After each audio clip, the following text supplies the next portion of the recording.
Hey, check this out though. So, notice for decades, Muslim apologists and Muslim scholars lie to Muslims, telling them perfect preservation right down to the letter. For decades, we say that's not true. Read your own sources. It's just not true. And now we finally have Muslim scholars and apologists who are starting to admit that there are differences and so on.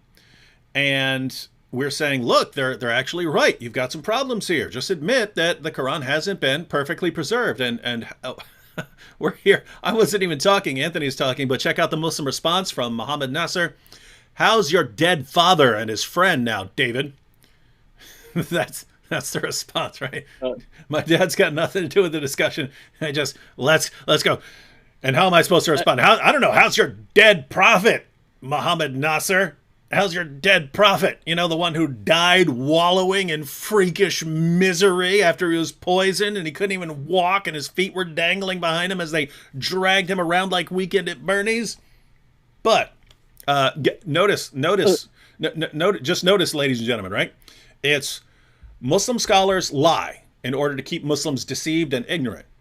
We tell them the truth, and when we tell them the truth, they lash out in anger at us. Anger and hatred at us for telling them the truth. What is this religion? What is this? Go ahead, Anthony.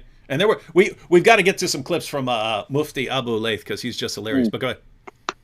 So this is actually about Mufti Abu Layth. So people may not have seen him yet unless they saw your video the other day where you have him in it. Mm-hmm. But I actually watched a video. You may not have seen this. But there's a video of Abu Layth referring to you. And I just think this is funny in this context because we were talking about the unreliability of memory and people repeating things and that sort of thing. Not the complete unreliability, but just it's not you can't expect perfect preservation that way. But in this video, Abu Layth mentions you, and then he says, "I don't know if you guys know who he is." And then somebody in the crowd there, you can't see him because they're not on camera, but the person says he tried to kill his father. And then this other person says, no, his father tried to kill him. And then somebody else yells something else out. And the reason I just find this somewhat humorous because it's Abu Layth. We're about to watch him in a minute. But here you have these different people shouting out different things that they heard, right? But apparently didn't remember correctly and are reporting differently. And that's not all that surprising in light of what we also see is true in the case of the Quran itself, not being preserved completely accurately down through the ages, oral transmission. Actually, along those lines, as a matter of fact, here's another perfect example of that, right?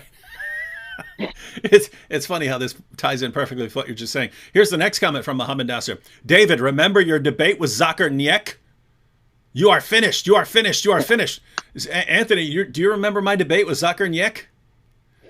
No, I wish I had, though, because that would have been, would have been awesome. But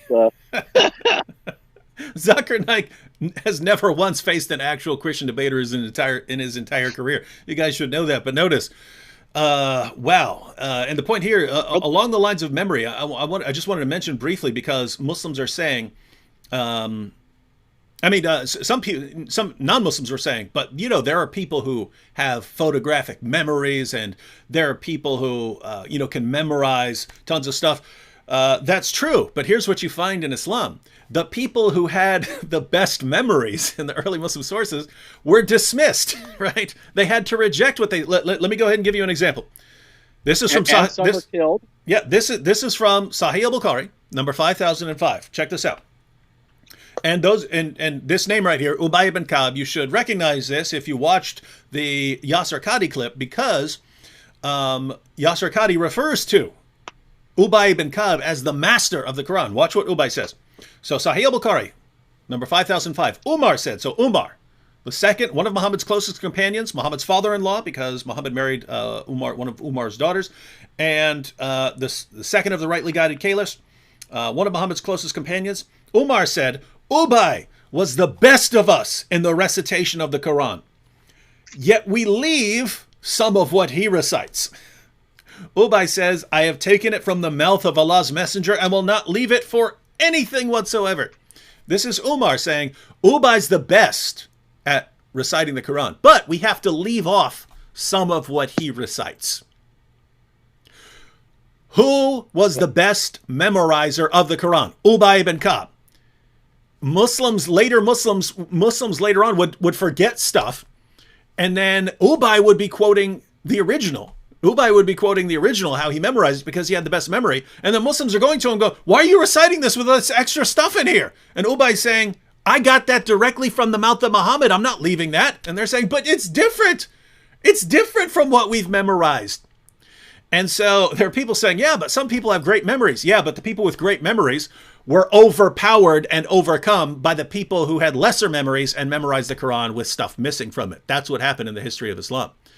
So this all goes back down to once a larger mob comes to view something as the perfectly preserved Quran, someone else who comes along and says, wait a minute, I remember exactly how I got it from Muhammad, they'll say, what are you talking about? Get out of here with this stuff.